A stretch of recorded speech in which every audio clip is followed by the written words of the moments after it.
Bismillahirrahmanirrahim. Assalamu alaikum. My dear students, I hope you will be doing good.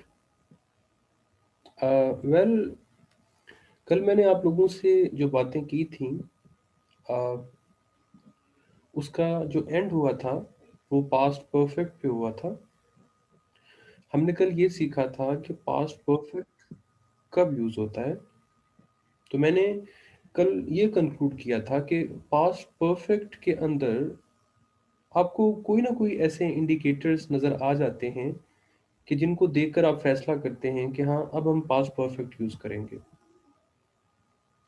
देखें, जैसे ये before है, ये ऑलरेडी है। ऑलराइट, अभी दो एग्जांपल्स मैंने अभी लिखी हैं, इनको भी आप देखिए। इसमें भी ये बिफोर मौजूद है और इधर भी ये बिफोर मौजूद है। तो एग्ज़ाम्स के अंदर अगर पेपर बनाने वाला आपसे पास्ट परफेक्ट निकलवाना चाहता है तो वो आमतौर पर सेंटेंसेस में इस किस्म के बिफोर, ऑलरेडी वगैरह जैसे इंडिकेटर्स देता है आमतौर पर, रिगार्डलेस ऑफ दिस थिंग कि वो सेंटेंस नेगेटिव है जैसे ये वाला या वो इंट्रोगेटिव है। हमें इस चीज़ से गर्ज होनी चाहिए कि क्या उसके अंदर कोई इंडिकेटर है। अगर है तो फिर हम उसमें पास्ट कॉन्टिन्यूस के साथ हरगिज़ कंफ्यूज नहीं करेंगे क्योंकि वहाँ पास्ट कॉन्टिन्यूस आएगा ही नहीं as far as past perfect is concerned. I hope I am clear. उसके अलावा देखें, मजीद भी मैं कुछ आपको एग्जांपल ऐसे दे सकता हूँ कि जिनको देख करके आप ये फैसला कर लेंगे कि हाँ, यहाँ भी पास्ट परफेक्ट ही आएगा। फॉर एग्जांपल ये एग्जांपल देखिए।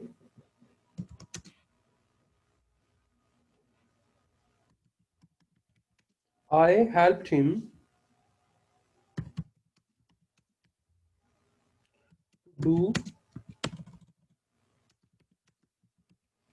डू द टास्क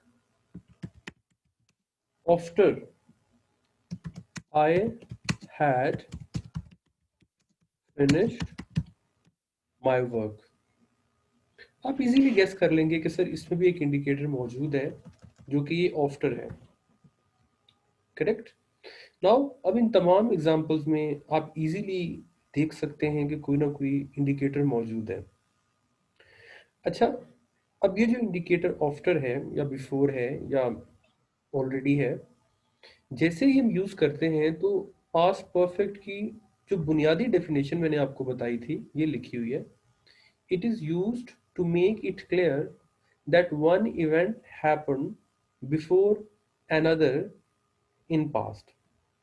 यानी इस चीज को इसके ऊपर अप्लाई करते हैं।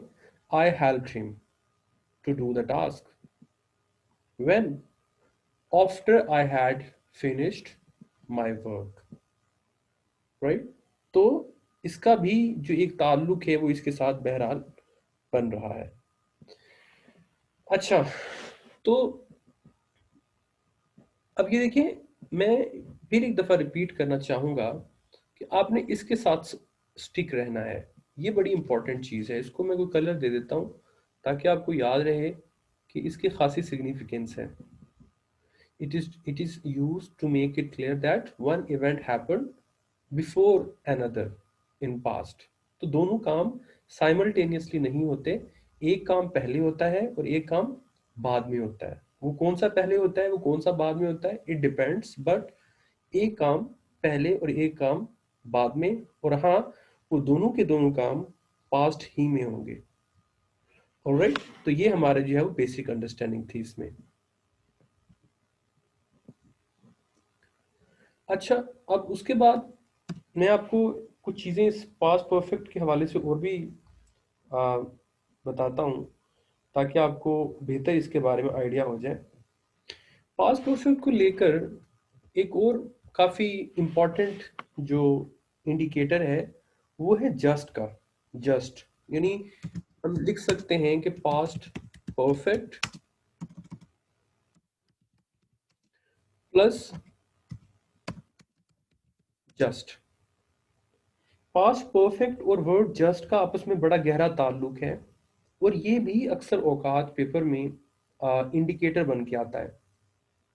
राइट। फॉर एग्जांपल मैं एक दो एग्जांपल्स आपको देता हूँ जिससे आपको हेल्प मिलेगी इसको समझने में। फॉर एग्जांपल पेपर में क्या होगा, मैं एक एग्जांपल यहाँ क्रिएट करता हूँ। I put, fine, I put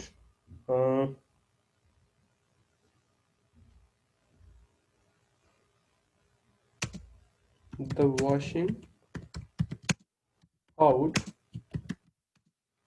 I put the washing out when it started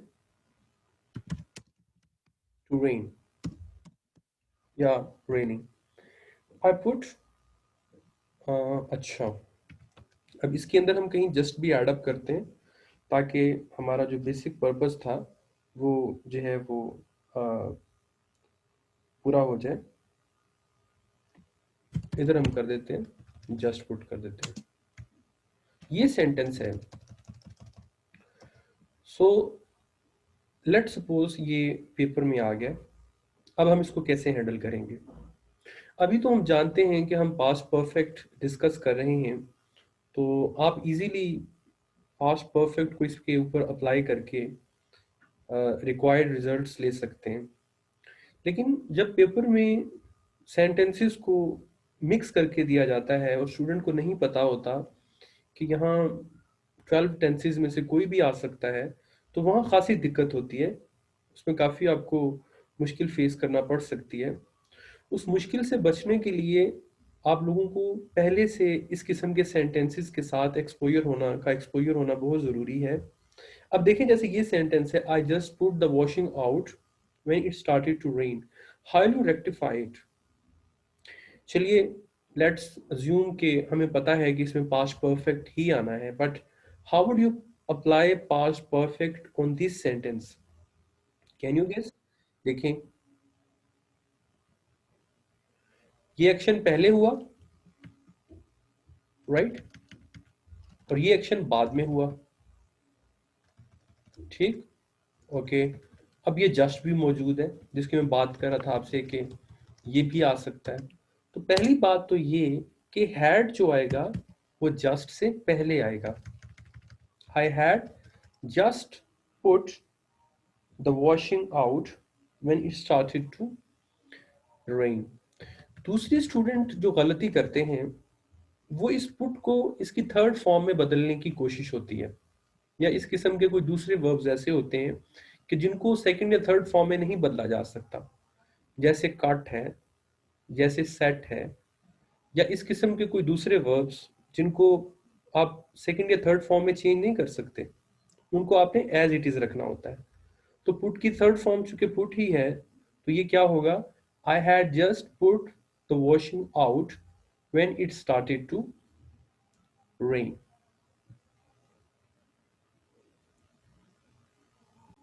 तो मैं ये अर्ज कर रहा था कि कैसे जो है वो जस्ट एक इंडिकेटर बन जाता है, और आ, हम उसको देख सकते हैं कि यार यहाँ पर जो है वो हमें पास्ट परफेक्ट लगाना चाहिए। मैं एक दो एग्जांपल्स आपको और भी दे सकता हूँ इस सिलसिले में, ताकि आप और भी ज़्यादा इस पर ग्रिप ले सकें। फॉर एग्जांपल ये सेंटेंस देखिए,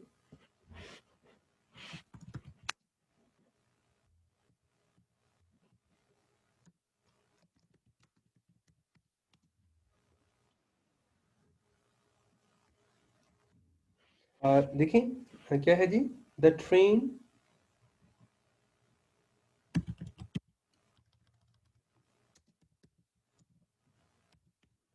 जस्ट लीव, लीव को हम पैरेंथेसिस में रख देते हैं, right. The train just leave when I arrived at the station. The train just leave when I arrived at the station.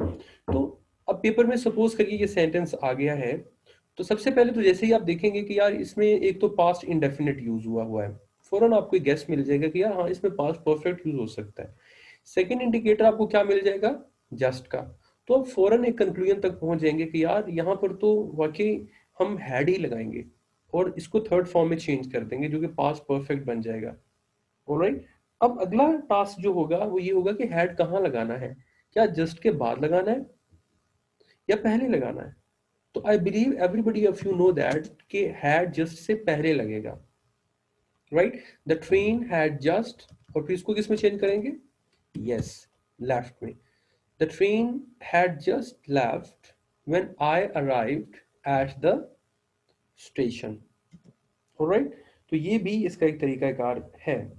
अच्छा, सो ये कुछ जस्ट की एग्जांपल्स थी जो मुझे लगा मुझे आपके साथ शेयर करनी चाहिए, क्योंकि इस किस्म के सेंटेंसेस जो हैं वो भी पेपर में देखे गए हैं, ताकि हम कॉम्प्रिहेंसिव एक चीज़ जो है वो सीख सकें। इसकी एक एग्जांपल मैं और दूंगा, फिर हम नेक्स्ट जो है वो टॉपिक की तरफ बढ़ेंगे, नेक्स्ट कैटेगरी की तरफ बढ़ेंगे। अच्छा, ही, वही कर लेते हैं, just he had just left the house when the police arrived, right। तो ये कुछ मजीद पास्ट परफेक्ट के ऊपर हमारी डिस्कशन थी, जो आपके कॉन्सेप्ट को मजीद क्लियर जो है वो करने में हेल्प आउट करेगी। Fine, okay. Now my dear disciples, जो नेक्स्ट चीज़ हमें डिस्कस करनी है वो थोड़ी सी कॉम्प्लिकेटेड है as compared to the previous concepts we have discussed so far. But I hope, rather I believe कि अगर आपको मेरी पिछली डिस्कशन समझ आई है तो आप इजीली इसको ग्रैस्प कर लेंगे, इसको इंशाल्लाह मुश्किल नहीं होगी। तो वो है, सबसे पहले मैं उसके बारे में आपको बताऊं वो है क्या, वो है नो सूनर।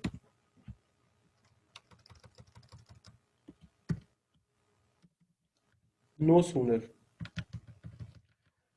अच्छा, जो नो सूनर है ये भी एग्जाम के अंदर मुख्तलिफ तरीकों से आता रहता है। ये मतलब मुख्तलिफ क्लासेस में इसको जो है वो यूज किया जाता है। Even it will travel with you till you know second year and then up till you know entry test exam. इसका यूज जो है काफी इम्पोर्टेंट और सीखने के काबिल है। आपको इसको जरूर जो है वो तवज्जो से सुनना चाहिए और इसको अपने कॉन्सेप्ट्स के हवाले से क्लियर करना चाहिए। अच्छा, सबसे पहले तो मैं आपको ये बताता हूँ कि नो सूनर का यूज होता कब है, ताकि आपको एक बेसिक इसकी क्लियर हो जाए कि ये यूज जो है वो कब होगा। Basically it is, wait a minute, या it is used to show that one thing happens immediately after another thing। पहली बात, ठीक, it is often used with past perfect, right? It is often used with past perfect and usually followed by then। ये then important है, ये याद रखना, ये indicator का काम करेगा, ठीक। पास्ट परफेक्ट चूंकि हम पढ़ रहे हैं तो मैंने सोचा इधर ही आपके साथ डिस्कस कर लूं, क्योंकि यहाँ पर रिलेट कर रहा है। So it is used to show that one thing happens immediately after another thing। ये वर्ड immediately बहुत इंपॉर्टेंट है, क्योंकि जरूरी नहीं है कि मतलब कोई चीज इमीडिएटली एक चीज के बाद हो। लेकिन जब इमीडिएटली हम नो सूनर की बात करते हैं तो यहाँ पर इमीडिएटली जो है वो इसका वर्ड बहुत अहमियत का हामिल है, बहुत ही इंपॉर्टेंट है। ये चीज जो है वो आपको समझना होगी। ठीक। अच्छा, दैन याद रखना है आपने, इस दैन के स्पेलिंग भी याद रखने हैं। अक्सर स्टूडेंट इसको कंफ्यूज करते हैं THEN वाले से, वो अलग चीज़ है। यहाँ पे यही है THAN। और बाकी ये है, इसको आप थोड़ा सा समझने की कोशिश भी करिए कि ये क्या चीज़ है और कैसे जो है वो प्रैक्टिकली यूज़ होगा। मैं आपको इसकी एक दो एग्जांपल दे देता हूँ ताकि आपको समझने में हेल्प आउट हो। नो सूनर को जो है ना दो तरीकों से यूज़ किया जा सकता है। पहला तरीका मैं आपको बताता हूँ पहले।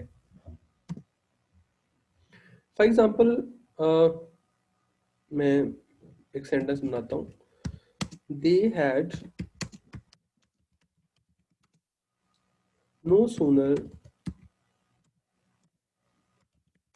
they had no sooner arrived than they were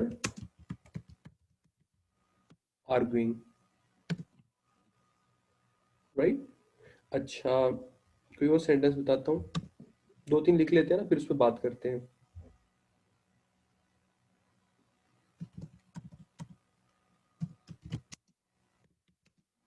We had no sooner started cooking than there was power cut and we had no electricity.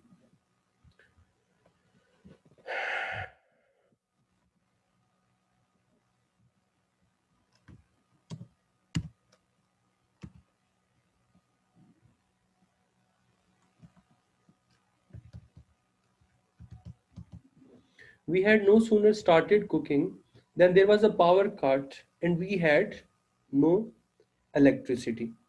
तो ये इसका एक यूज है। पहले हम इसकी बात करते हैं। देखिए, तीन एग्जांपल मैंने आपके सामने लिखी हैं। It is often used with the past perfect and usually followed by then. मैं अगेन रिपीट करूंगा, ये बहुत इंपॉर्टेंट है, इसको आप याद रखिए, इसके साथ स्टिक हो जाइए। अच्छा, देखें, पहली एग्जांपल देखें। They had no sooner arrived then they were arguing. किसी भी स्टूडेंट के सामने ये सेंटेंस रखते हैं ना, वो कंफ्यूज हो जाएगा। अगर किसी को नो सूनर का एक्सपोजर नहीं है तो वो इसको गलत समझेगा, वो इस स्ट्रक्चर को गलत समझेगा। वो कहेगा ये क्या चीज है, no sooner arrive then they were arguing, सोच में पड़ जाएगा। तो इसलिए सबसे पहले तो मेरा पर्पस ये था कि मैं आप लोगों को ये बता सकूं कि ये स्ट्रक्चर भी इंग्लिश ग्रामर, इंग्लिश लैंग्वेज के अंदर एग्जिस्ट करता है। Let's be familiarized with this structure as well from today onward, right? अब देखिए इसमें क्या लिखा हुआ है, they had arrived. No sooner को थोड़ी देर निकाल दीजिए आप। सेंटेंस क्या होगा, they had arrived, fine, past perfect. They were arguing, alright. They were arguing एक पूरा क्लॉज है, दे हैड अराइव्ड एक पूरा क्लॉज है। अब इसमें हमने क्या एंटर करना है, एक तरफ तो हमें नो सूनर एंटर करना है और दूसरी तरफ देन एंटर करना है। दूसरे लफ्जों में नो सूनर जहां भी आपको नजर आएगा उसके साथ देन ऑलमोस्ट इनएविटेबल है, ये इकट्ठे आएंगे, नो सूनर और देन। एक तो इससे आपकी जान पहचान हो जानी चाहिए कि ये इकट्ठे आते हैं। पहली बात ये हो गई, they had no sooner arrive then, और इसी तरह आएंगे पहले क्लॉज के, यानी हैड के बाद नो सूनर आएगा और अगले क्लॉज से के शुरू में देन आएगा। इसको थोड़ा सा ना, it is something more related to your memory.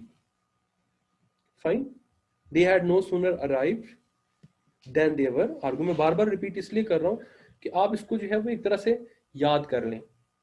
ठीक, ये एक स्ट्रक्चर है, यानी वो आते ही उन्होंने क्या किया,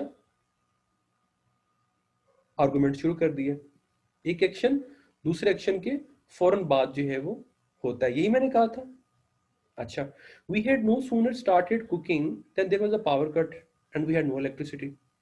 आपने भी कुकिंग शुरू की ही थी कि क्या हुआ, पावर फेलियर।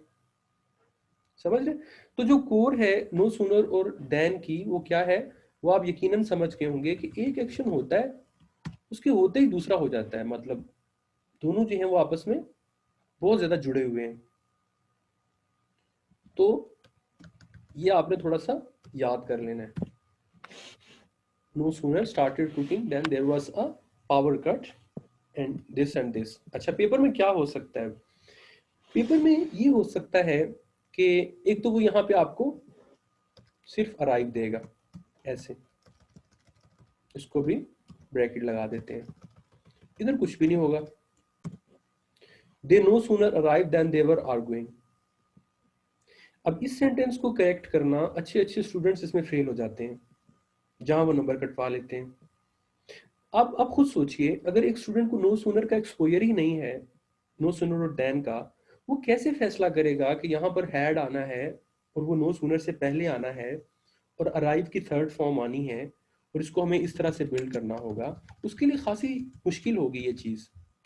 तो इसीलिए मेरा पर्पस ये था, मेरा मकसद और ऑब्जेक्टिव ये था कि मैं आपको बता सकूं कि नो सूनर और देन चीज़ क्या है, इसका आपसे इंट्रोडक्शन करवा सकूं। I hope these two lexicons have been introduced to you well, isn't it? Likewise, look at the next example. We had no sooner started cooking than there was a power cut and we had electricity. Right? Fine. थोड़ी सी मैंने complicated example इसलिए अब include करना शुरू किए हैं ताकि आपको इनका आइडिया हो सके, आप इनको देख सकें। जिस जिस चीज की ज्यादा प्रैक्टिस करेंगे, ज्यादा उससे गो थ्रू होंगे, वो चीजें आपके लिए उतनी इजी होती जाएंगी। तो घबराना नहीं है, राइट? मेरे साथ है ना, इंशाल्लाह ये चीजें आपकी जो है वो जरूर ग्रिप में आ जाएंगी। अच्छा, अब एक चीज और मैं आपको बताता हूं। अब नो सूनर का एक और स्टाइल भी है यूज करने का, that is even used at like more advanced level. हम ज्यादा एडवांस लेवल पे उसको यूज करते हैं। अच्छा, फॉर एग्जांपल वो कैसे यूज होगा, एक एग्जांपल क्रिएट करता हूं। हम फॉर एग्जांपल लिखते हैं, no sooner had they started no sooner had they started their walk then it started to rain. Look at this example, pretty different from the previous one, isn't it? No sooner had they started their walk then it started to rain. मतलब बिल्कुल जैसे मैंने पहले ही आपसे ये चीज discuss की थी कि स्टूडेंट समझने लग जाते हैं कि शायद ये गलत स्ट्रक्चर है, बिल्कुल ऐसे ही वो इसको भी गलत समझते हैं, क्योंकि वो मतलब एक चीज समझ ही नहीं आ रही होती एक ऐसे स्टूडेंट को जिसने इसको पहले से सीखा नहीं है कि यार ये नो सूनर हैड शुरू में क्या कर रहा है, had they started their work then it started to, और फिर देन की स्पेलिंग देखकर वो बंदा और भी कंफ्यूज हो जाता है। स्टार्टेड फिर मतलब आई मीन आपको ये कंफ्यूज करता है सम टाइम। अच्छा, थोड़ी सी मैं इस पे बात करना चाहूंगा। क्या चेंजेस आए हैं बड़े, नो सूनर शुरू में आ गया है, बिल्कुल ठीक। याद रखिए मेरी बात, अगर किसी सेंटेंस में नो सूनर शुरू में आ जाए तो ये गलत नहीं होता, ये सही होता है, लेकिन इसकी एक कॉस्ट है। वो कॉस्ट क्या है?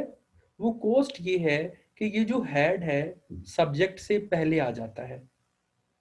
यहां तो वी हैड है ना, वी हैड, लेकिन यहां देखिए क्या लिखा हुआ है, हैड दे। तो ये स्ट्रक्चर बिल्कुल करेक्ट है। यानी अगर मैं इसको यूं लिखता हूं, no sooner they had started their walk, तो इट वुड बी रॉन्ग, और ये गलती बहुत सारे स्टूडेंट करेंगे। ठीक, तो अभी देखिए मैं इसको थोड़ा गायब करता हूं, फिर आप देखिएगा कि आप इसको कैसे जज कर पाते हैं।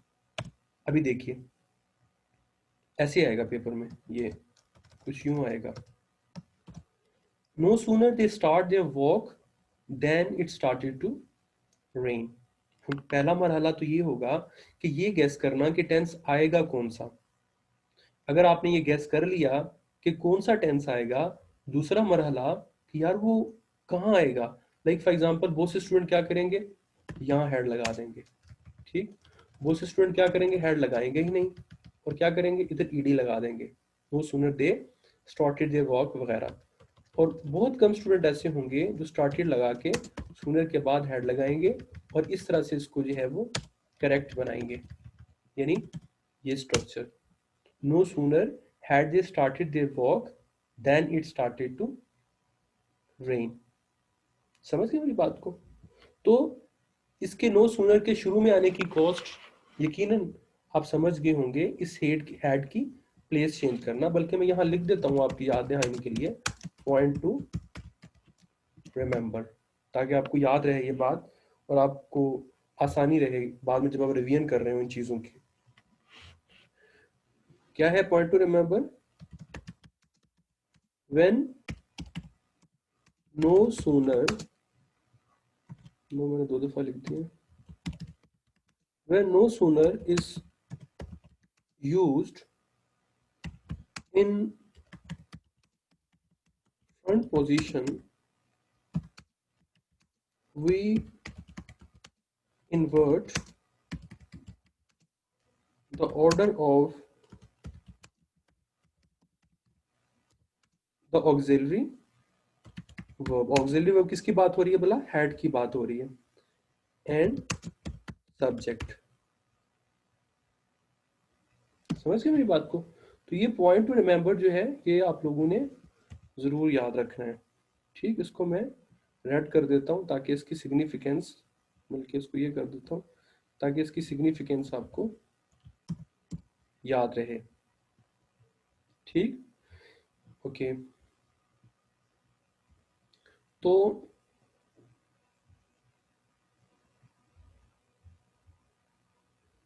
ये था जी नो सूनर और उसकी स्टोरी के बारे में जो मैं इजहार ख्याल कर रहा था।